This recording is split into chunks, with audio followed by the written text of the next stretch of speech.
Hello, everyone. I hope everybody's doing well and welcome back to another episode of Make America Think Again with Shauna Vaughn or Car Conversations. If you are joining me here on YouTube, it is still way too hot for me to be outside, my YouTube folks. So here we are back in the studio.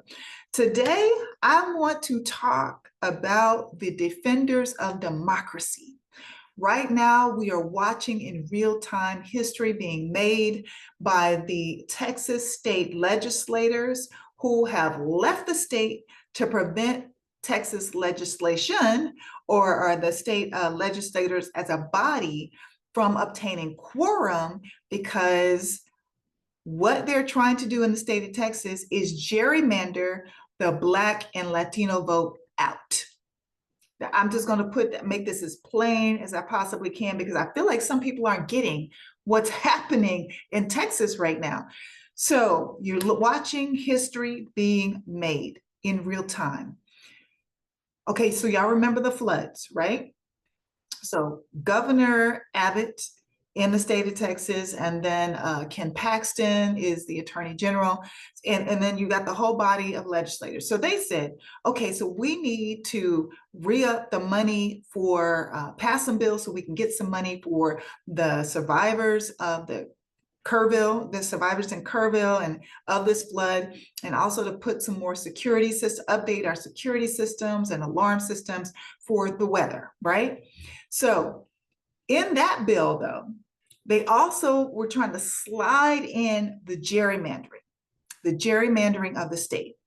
And in gerrymandering, what they were doing was trying to redistrict the maps in the state of Texas. So, for instance, I'm from Houston. I grew up in Houston.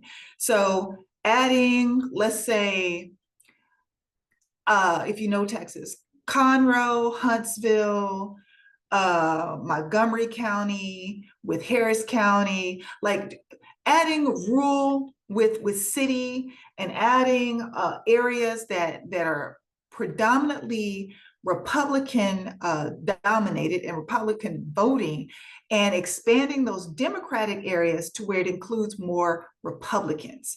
So basically, what they're trying to do is set it up to where no matter how you vote in the state of Texas, it's always going to come up Republican. They want the whole entire state to be red. Why? Because that would gain them more seats in the House of Representatives in DC. Y'all see? Okay, so it's bigger. It's happening in Texas. And it's going to happen to Texas. But trust me on this, it's going to spread to other red states because the ultimate goal is to have ultimate power for generations, for years to come in DC. So they want to maximize the red seats or Republican seats that they have in the House in DC. Then they have to make sure the legislation in the state of Texas is the same, all red. Okay, that's why you're hearing my governor now, Newsom. I don't know if Wes Moore has completely come out and said that he's going to join in, but I do know Governor Pritzker and I do know Kathy Hochul, governor of New York. They are all on board with, hey, we're going to fight fire with fire. If that's what you're planning to do, we're going to find some more blue seats. And for California, that would be 9 more blue seats. That would knock I think there are only 4 Republican seats right now. That would knock them out, just knock them out completely. So that is a quick breakdown of what you are seeing unfold. And I want to make sure, number one, that we're using the correct terminology. I'm hearing on mainstream media them saying fleeing the state. They're not fleeing the state. This was a conscious, concerted decision and effort to protect democracy on the part of Texas Democratic legislators. This is no fleeing. They're not running from anybody. They are leaving to protect democracy overall. And we should all be applauding them and supporting them because I don't know exactly how many years ago this was. This whole gerrymandering thing, okay, it's based on the census. So when they send out the census, right, you're supposed to respond to the census, because then they can look at all the communities in a state and where they are. Okay. A lot of people don't even respond. For whatever reason, they don't respond. But it is, so these maps can be drawn so they can know exactly the Black and brown areas, the predominantly Caucasian area, the predominantly Asian areas. So all those things can be identified. And the map being drawn, it includes all. It includes all, or a good enough balance as you can possibly get. There's some areas, like I mentioned, Conroe. If Conroe is the same as when I left Texas, it's red, it's gonna always be red. Like you can't diversify Conroe, okay? So that's what's happening in the state of Texas. So they want to fix it to where no matter how folks vote in Texas, it's always gonna come up red. And so you have these legislators who have left the state. Some are in Illinois, some are in New York. And here's something else that you need to keep in mind. For whatever reason, the state of Texas only pays these legislators $7,000 a year. Yeah, you heard me right, $7,000 a year. So they have to maintain other jobs. Not only maintaining other jobs, some of them have families. I'm quite sure a lot of them have families or loved ones or somebody that, you know, on a day-to-day basis, it's part of their lives for them to, you know, go do their thing in their state capital, and then they come and they're with the family, or they go to work every day. Like, you can't live off of $7,000 a year. So they've got jobs, they got families, they've got other stuff going on, but now they are out of the state to where, I mean, you can't really function and operate if you're not in your own environment. We all know that, right? So that's what's happening for them right now. But they're like, you know what? It is what it is. And if this is what I have to do, if this is how I have to show up to protect democracy, that's what I'm going to do. And so, you know, they're like, hey, we can FaceTime. I can still see my family every day. I don't know how they worked out the job situation, but keep this in mind. They are only getting paid $7,000 a year by the state. So I don't know how they worked out the job situation. So what has Abbott done? Here is what Governor Abbott is pursuing and has threatened. So yesterday it was warrants for their arrest. And my first response was like, oh, who gonna arrest them, boo? Your warrant is not good in the state of Illinois. Your warrant is not good in the state of New York. Your warrant damn for sure ain't good in California. So don't send that shit out here. Like, what are we talking about? You're gonna issue warrants for them? How's that gonna work out? Who is gonna arrest them, boo? Who? And so I guess he quickly found that out, that, you know, hey, I can only go so far with that. I guess he was looking for Felon 47 to back him up with some federal police or something like that. I don't know. But right now that's not on the table. So today, the Attorney General, Ken Paxton, has come out and said, oh, he's going to go to the court. And he's going to go to the court and seek an order to vacate their seats. Now let's talk about this. So number one, you have to go through the court system. That's going to take some time. Okay. Number two, let me back up for a second.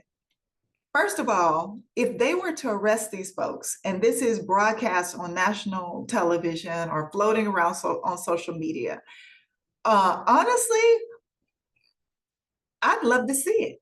I would love to see it, because I believe it would be the catalyst that Americans need. Because to me, in my opinion, what is happening, what is unfolding right now, and the streets aren't flooded, at least in Texas, I don't understand it.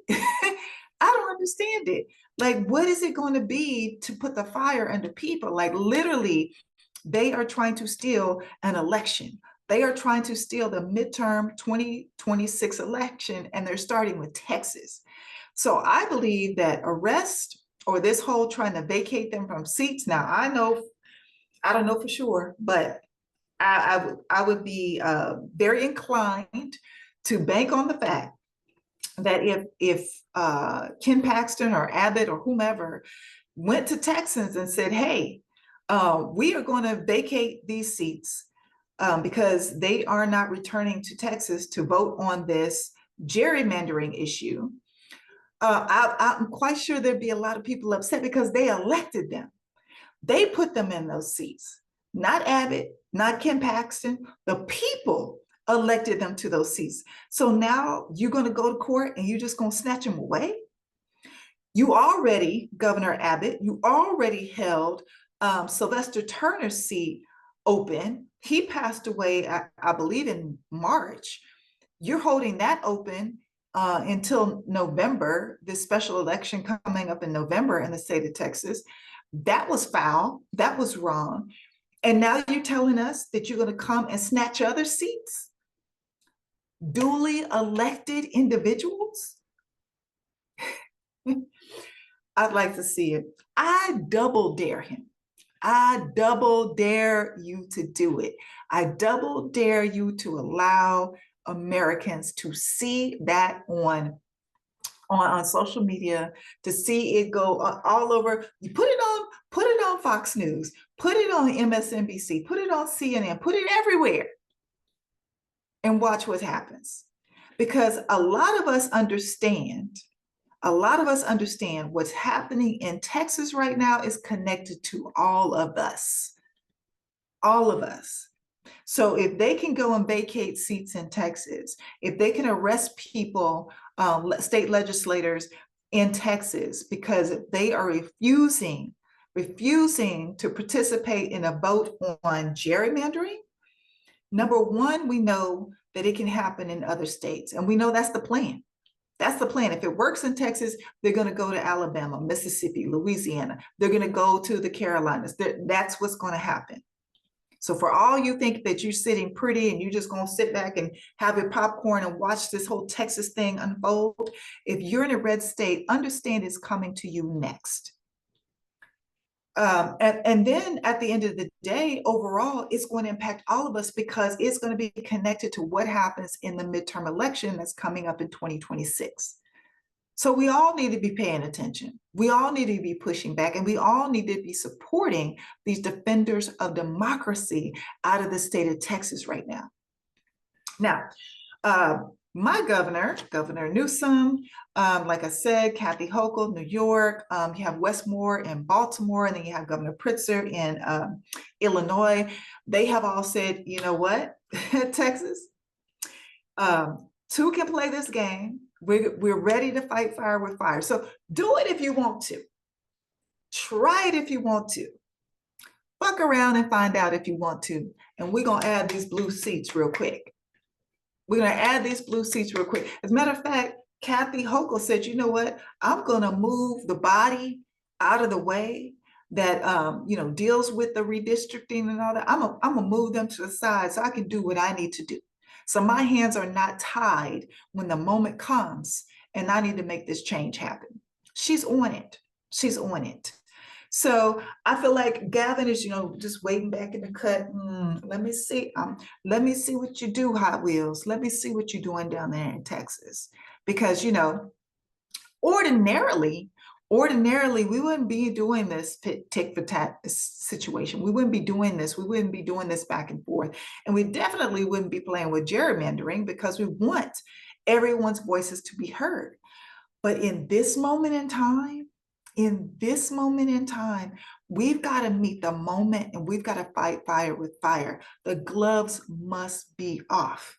So the last thing I want to say to you is on this topic, please pay attention. Please support these state legislators from Texas. Support them in any way that you can. Right now, Governor Pritzker, already, millionaire anyway, has got them covered. Abbott is talking about, they're taking bribes. I didn't take any money. I didn't take any money. Somebody just offered me to fly me out. Somebody just offered to put me up in a hotel. I didn't take any money, so they're not taking a bribe. Not taking a bribe. What I will say is the Texas Legislative Black Caucus is, if you want to looking for a way to help out financially, they have put information out there that they are specifically looking to fight this fight. And so, maybe that's where you can channel your donations, the Texas Legislative Black Caucus. Jolanda Jones, if you don't know, I met Jolanda Jones. I'm from Houston. I met Jolanda Jones years ago. She did this show Survivor. If I'm correct, I believe she did the show Survivor. And I met her because I was in a play and we were at the radio station in Houston, and she was coming out of the booth or coming off when we were going on, all the cast of this play. And so I met her. That was my first time meeting her. And I believe she had just done Survivor. I think she was going to law school at that time, actually. So she's a dynamic individual. She's also one of my sorors. So, hey, there's that. But for her, she's been very outspoken, very vocal these past couple of days. But what I want to let you know about her, if you don't know already, in the state of Texas, she is running for the House of Representatives in DC. She is running for Sheila Jackson Lee's seat. Okay, so that's a way that you can support her. You can support her however you can, working on her campaign or donating financially to her campaign, because she is running for the House of Representatives. And lastly, I want to say this. I'm posting a video about Project Esther. And I forgot to include this in the video, but Project Esther is like the little sister of Project 2025, is what I'm gathering.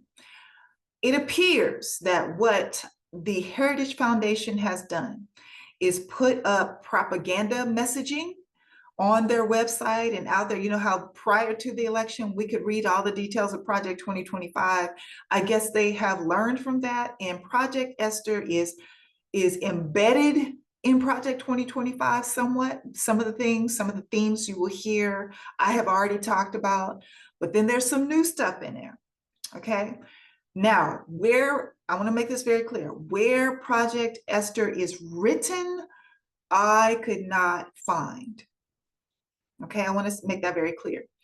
But what I talk about in that video is information that I have gathered over probably a week and a half, 2 weeks, from very reliable sources who are saying the same thing, consistently saying the same things. And also for them, it was a struggle for them to find this information. Again, some of it's already out there and embedded in Project 2025, that 1,000-page document, right?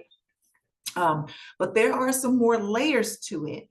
And the way it looks is that the first 6 months or so was them, Heritage Foundation, Felon 47 administration. It's Heritage Foundation, the money and the money behind the machine, the money and the machine behind MAGA. Let me put it that way. Project 2025 was, the first 6 months to lay that groundwork, to lay that foundation. Project Esther, and on a national scale, Project Esther is more on a local scale, meaning looking at how they want to change education on a local level, how they want to change the dynamics of families, how families should look, or how they believe families should look, how they believe that pregnancy and young girls' virginity should be handled. So in a lot of the biblical, whose Bible they're using, we don't know yet, but yeah, so I just want to preface this because I'm going to go ahead and post this video. I want that information out there. I want you looking for it too. Let me know what you find as well. So I just want you to know before you watch it, it's going to be tricky and very difficult to find the information. However, I only posted it because I had very reliable sources that I kept checking and looking and digging for information. And initially, all you can find out is this whole anti-Semitism on college campuses, et cetera, blah, blah, blah, blah. That's what they have out there. But you have to think about it this way. The Heritage Foundation is based on white Christian nationalism. White Christian nationalism is basically, bottom line, they don't like Jewish people. They don't. They want an all white Christian, Anglo-Christian, heterosexual nation. That's what they want. And so them floating out this, oh, we're against anti-Semitism on campuses, and that's just a facade. That's something that they tried to get Jewish organizations to buy into, and the Jewish organizations were not fooled. They're like, why would Jewish people get in bed with the Nazis? Basically, is what my sources have said. So what you will read easily, can Google, is that, you know, this whole college campus professors and getting, you know, everybody to stop to support Israel, etc. But there's more. There's a lot more, and it's a lot more that's coming to your city, to your town, because they want to centralize and micromanage the power. And so, and they want to do it under the guise of biblical guidance. Okay, so watch that video. That's all I'm going to say about that, because I didn't want to make this one too long, but support the Texas Dems. They are the defenders of democracy right now. We need to watch what they're doing, support what they're doing, and hey, all hands on deck. All hands on deck at this moment, because they're not only trying to gerrymander and fix Texas to where Texas is completely red, to where no matter how you vote, it turns up red. But they also are doing this in preparation for the midterm elections in 2026, and that would mess us all up. So we all should be paying attention. We should all be tuned in to what is happening in Texas.